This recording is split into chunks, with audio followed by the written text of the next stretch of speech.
સમાચારોમાં આગળ વધીએ। છોટાઉદેપુર નગરપાલિકાના નામની બોગસ વેરા પાવતી બનાવીને વોર્ડ નંબર 3 માં 5 જેટલા વીજ કનેક્શન મેળવ્યા હોવાનું સામે આવ્યું। શહેરના એક જાગૃત નાગરિકે આ મામલે વીજ કંપનીને રજૂઆત કરી હતી, જે બાદ મધ્ય ગુજરાત વીજ કંપનીના ડેપ્યુટી ઇજનેરે પત્ર લખીને નગરપાલિકાને જાણ કરી હતી। આ મામલે તપાસ કરતા 4 થી 5 બોગસ પાવતીઓ બની હોવાનું સામે આવ્યું છે। સમગ્ર મામલે નગરપાલિકા અને એમજીવીસીએલ એક્શનમાં આવી છે। વીજ કનેક્શન કટ કરવા સુધીની તેમજ પોલીસ ફરિયાદની તૈયારી દર્શાવી છે। પાવતી જે નવા કનેક્શનની આવેલી છે તે સાચી છે કે ખોટી તે અંગે નગરપાલિકાને પત્ર વ્યવહાર કરવામાં આવે છે અને નગરપાલિકા દ્વારા જે પણ માહિતી મળશે એના આધારે આગળની કાર્યવાહી કંપનીના નિયમ અનુસાર કરવામાં આવશે અને જરૂર જણાય તો સદર કનેક્શનને વીજ જોડાણ રદ પણ કરવામાં આવશે। નગરપાલિકા દ્વારા સદર બાબતે તપાસ કરવામાં આવી હતી અને આ 4 જેટલી પાવતીઓ જે ખોટી છે તેવું પુરવાર થાય છે અને હાલ તપાસ ચાલુ છે અને આવનારા દિવસોમાં પોલીસ પણ ફરિયાદ પણ કરવામાં આવશે અને જેટલા પણ ખોટી પાવતી ઊભી કરીને વીજ જોડાણ લેવામાં આવ્યા છે તેમને કેન્સલ કરવાની પણ પ્રક્રિયા કરવામાં આવશે। અમદાવાદના સાણંદમાં ભાજપનો વિજયોત્સવ યોજાયો। અમદાવાદ જિલ્લા ભાજપ દ્વારા સ્થાનિક ચૂંટણીમાં ઐતિહાસિક જીતને લઈને વધામણા કાર્યક્રમ યોજાયો। કાર્યક્રમમાં જિલ્લા પ્રમુખ શૈલેષ દાવડા, પૂર્વ કેબિનેટ મંત્રી ભૂપેન્દ્રસિંહ ચુડાસમા સહિતના આગેવાનોએ કાર્યકરોને સંબોધ્યા। સંબોધનમાં રાજ્યમાં ભાજપને પ્રથમ વખત આશરે 66% વોટ શેર મળ્યો હોવાની ચર્ચા કરાઈ। પીએમ મોદી અને ગૃહમંત્રી અમિત શાહના નેતૃત્વના કામોનો ઉલ્લેખ કરાયો। સાથે 2027ની ચૂંટણી માટે અત્યારથી તૈયારી કરવાની અપીલ કરાઈ। કાર્યકર્તાઓને પ્રજાના કામમાં કોઈ કચાશ ન રાખવા સૂચના અપાઈ।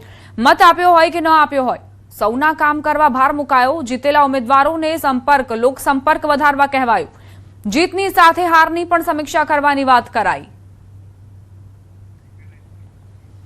અમદાવાદના સાણંદમાં ભાજપનો વિજયોત્સવ કાર્યક્રમ યોજવામાં આવ્યો। અહીં કાર્યકર્તાઓને કેટલીક સૂચનાઓ પણ આપવામાં આવી। 2027ની તૈયારી માટે કામે લાગી જવાનું આહવાન પણ કરવામાં આવ્યું। આ સાથે જ જે મતદારોએ મત નથી આપ્યા તેમના પણ કામ કરવાના છે તેવી સૂચના આપવામાં આવી। લોકોના કામમાં કોઈ જ કચાશ ન રાખવી જોઈએ તેવી વાત કરાઈ। અમદાવાદથી સમાચાર। જીવરાજ પાર્ક બ્રિજ નીચે હત્યાનો બનાવ। અંગત અદાવતમાં 4 આરોપીઓએ હત્યાને અંજામ આપ્યો। હત્યાને લઈને પરિજનોમાં આક્રોશનો માહોલ છે। મૃતકના પરિવારજનો અને સ્થાનિકોએ હોબાળો મચાવ્યો। આરોપીઓનું સરઘસ કાઢી તેમના ઘર પર બુલડોઝર ફેરવવાની માંગ કરી। મૃતકની પુત્રવધુ રીસામણે હોવાથી ચાલતી હતી બબાલ। પુત્રના પ્રેમ લગ્ન અને સાસરી પક્ષમાં બબાલની અદાવતમાં હત્યા થઈ। 4 દિવસ પહેલા પણ મૃતકના ઘરે પુત્રવધુના પિયર પક્ષના લોકોએ ધમકી આપી હતી। સમગ્ર મામલે આનંદનગર પોલીસે તપાસ હાથ ધરી છે।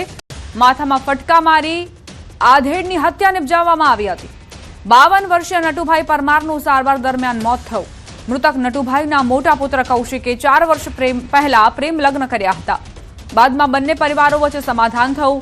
થોડા દિવસો અગાઉ કૌશિકની પત્ની પિયર ગયેલી તે સમયે કૌશિકને સાસરી પક્ષના લોકો સાથે બોલાચાલી થઈ હતી, જેની અદાવત રાખી કૌશિકના સાસરી પક્ષના 5 થી 6 વ્યક્તિઓએ પિતા નટુભાઈ પર જીવલેણ હુમલો કરી હત્યા નિપજાવી હતી।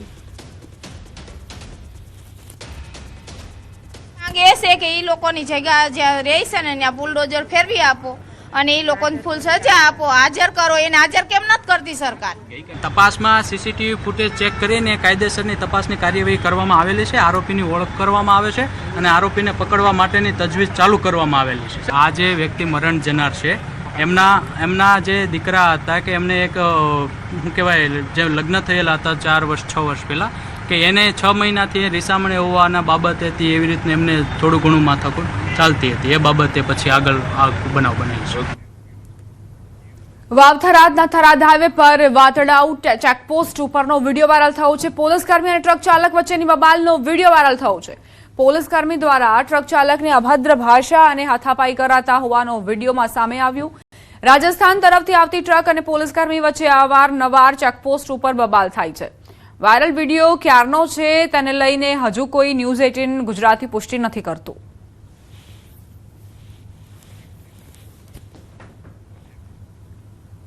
ભાવનગરના તળાજામાં ડબલ મર્ડરની હચમચાવતી ઘટના સામે આવી। મિલકત માટે પુત્રએ પોતાના જ માતા પિતાની હત્યા કર્યાનો ચોંકાવનારો ખુલાસો થયો। પહેલા આગથી મોત થયું હોવાની આશંકા હતી, પરંતુ પોસ્ટમોર્ટમ રિપોર્ટમાં સ્પષ્ટ થયું કે આ પૂર્વ આયોજનબદ્ધ હત્યા હતી। પુત્ર વિમલ વૈઠા, તેની પત્ની અને સાગરીતોએ મળીને આ હત્યાને અંજામ આપ્યો હતો અને પુરાવા નષ્ટ કરવા મૃતદેહોને સળગાવી દીધા હતા.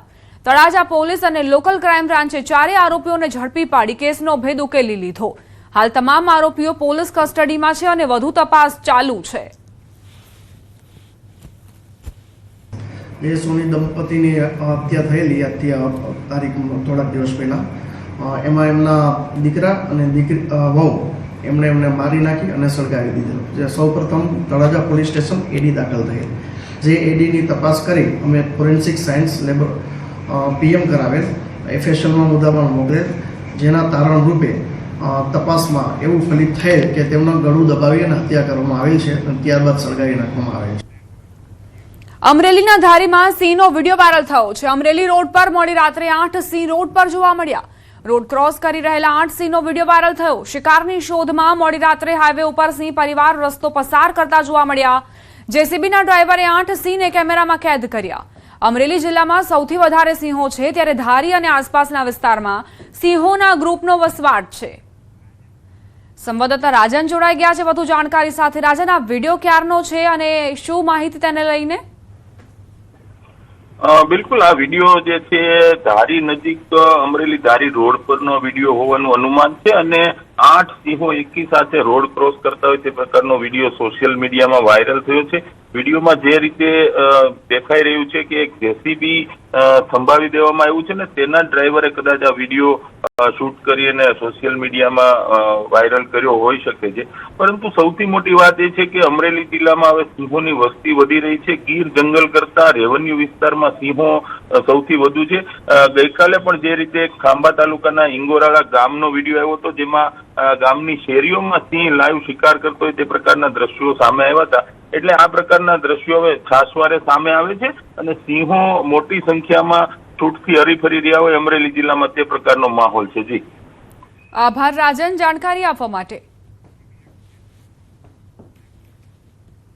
જૂનાગઢના બિલખા રોડ પર એક અનોખી ઘટના સામે આવી. પાવર હાઉસ નજીક વહેલી સવારે 3 સિંહણ સાથે 7 સિંહ બાળ રોડ ક્રોસ કરી રહ્યા હતા. દરમિયાન સિંહણ તો જંગલમાં પહોંચી ગઈ, પરંતુ ભારે ટ્રાફિક જામના કારણે 7 સિંહ બાળ રસ્તો ક્રોસ ન કરી શક્યા. આ દરમિયાન વન વિભાગ સતત બચ્ચાઓ પર નજર રાખી રહ્યો હતો. સાંજે વાતાવરણ ઠંડુ થતાં સિંહણ ફરી બચ્ચાઓ પાસે પરત ફરી. વન વિભાગે તાત્કાલિક વાહન વ્યવહાર અટકાવીને સિંહણોને સુરક્ષિત રીતે રોડ ક્રોસ કરાવ્યો અને આખો દિવસ માતાથી દૂર રહેલા 7 સિંહ બાળનું અંતે સુરક્ષિત મિલન થયું.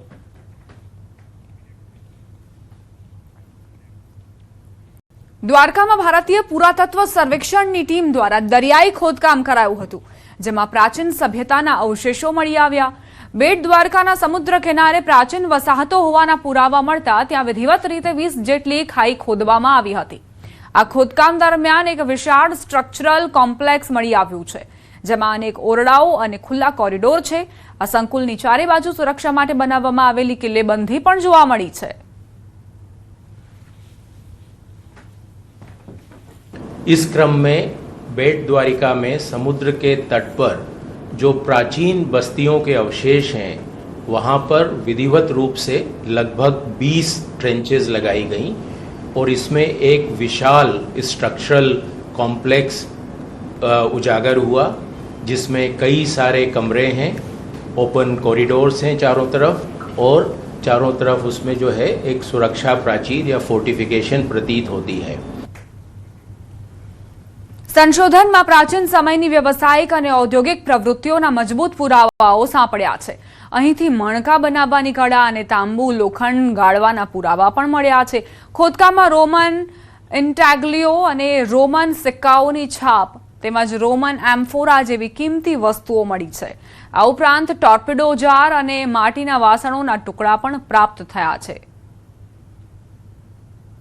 इसमें कई प्रकार की जो है व्यावसायिक और इंडस्ट्रियल गतिविधियों के बहुत ही अच्छे प्रमाण मिले हैं, जिसमें bead making, copper and iron smelting के और साथ ही साथ विदेशों से व्यापार के बहुत ही पुख्ता और स्पष्ट प्रमाण मिले हैं, जिसमें रोमन इंटेग्लियो, रोमन सिक्कों की छाप, रोमन एम्फोरा, टॉर्पीडो जार और विदेशी पोर्शर्स जो है पॉटरी के प्रमाण मिले हैं. આર્થિક રીતે આ એક અત્યંત સમૃદ્ધ અને વિકસિત વસાહત રહી હોવાનું અનુમાન છે. સૌથી મહત્વની વાત એ છે કે આ પ્રાચીન અવશેષો હજુ પણ અકબંધ હાલતમાં મળી આવ્યા. આ સંશોધન દ્વારકાની ભવ્યતા અને તેના ઐતિહાસિક વારસાને વિશ્વ સમક્ષ ઉજાગર કરવામાં મદદરૂપ થશે. यह स्थान बहुत ही महत्वपूर्ण था. इसका अंतर्राष्ट्रीय व्यापारिक संबंध थे और ये आर्थिक रूप से भी बहुत समृद्ध बस्ती रही होगी. और सबसे अच्छी बात यह है कि ये जो अवशेष हैं वो अनडिस्टर्ब्ड हैं और यहाँ पे प्रमाण जो हमको मिल